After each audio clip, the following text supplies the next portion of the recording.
Allergic rhinitis এই টার্মটার সঙ্গে আপনারা হয়তো এতদিনে অনেকেই পরিচিত হয়ে গেছেন।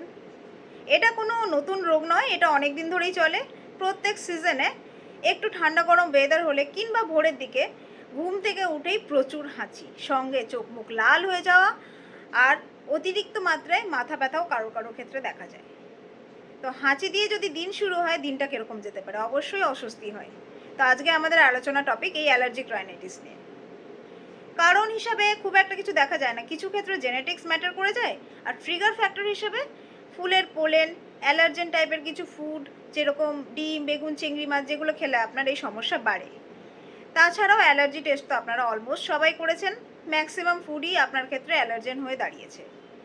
সঙ্গে এনভায়রনমেন্টাল পলিউশন তো আছেই। একটু ডাস্টে গেলেন বা একটু যদি ঠান্ডা গরম ওয়েদার হয় কিংবা একটু যদি অটাইমে স্নান করে নেন বা অটাইমে একটু দই বা পাকা কলা এসব যদি খেয়ে নেন, সিম্পল এই জিনিসগুলোতেও আপনার জীবন দুর্বিষহ হয়ে যাচ্ছে। আপনি হাসতে হাসতে অসুবিধায় পড়ে যাচ্ছেন।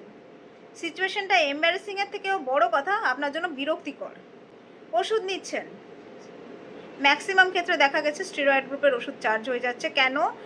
নর্মাল কোনো ওষুধে আপনার রোগ কোনোভাবেই সারছে না। তো স্টেরয়েডের সাইড এফেক্টসও ভোগ করছেন, যেরকম সারাদিন ধরে একটা ঝিমুনি ভাব, কাজে ফোকাস নেই, এনার্জি লো। সঙ্গে সঙ্গে যখনই আপনি ওষুধটা বন্ধ করে দিচ্ছেন, তার কিছু ঘন্টা বা কিছু দিনের মধ্যে আবার রোগটি যেই কি সেই আকারে ফিরে আসছে।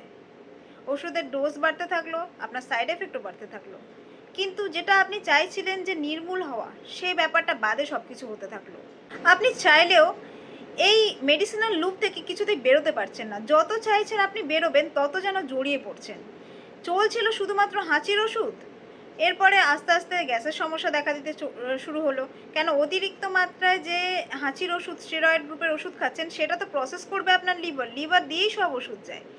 এই লিভার কিছুটা ওষুধ বডিতে পাস হতে দেয় আর কিছুটা ওষুধ নিজের কাছে অ্যাবজর্ব করে রেখে দেয়।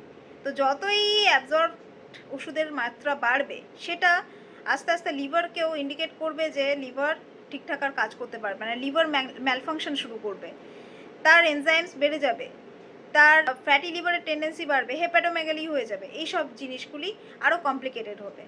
এরপরে আপনার গ্যাসের ওষুধ, লিভারের ওষুধ, ইভেন আলটিমেটলি মাল্টি অর্গান ওষুধ চলবে।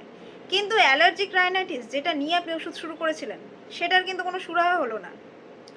প্রপার সুরাহা এই সব রোগের সম্ভব। পুরো ব্যাপারটাই কিন্তু রিভার্সে নিয়ে যাওয়া যায়, যদি না আপনার অর্গান চেঞ্জ হয়ে গেছে। তো কিভাবে?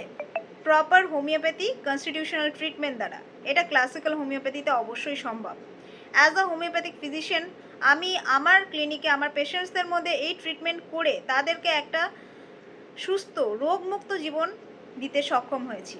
আজকে তারা, যারা অনেক ক্রিটিক্যাল কন্ডিশন নিয়ে এসেছিলো আমার কাছে, তারা এখন পুরোপুরি একটা হ্যাপি, হেলদি, সবথেকে বড় কথা মেডিসিন ফ্রি লাইফ লিড করছেন।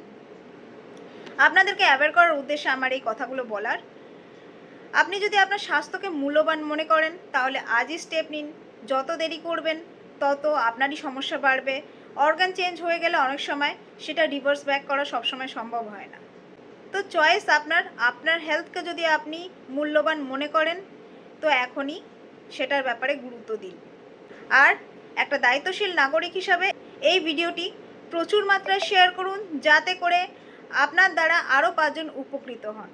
নমস্কার ও ধন্যবাদ।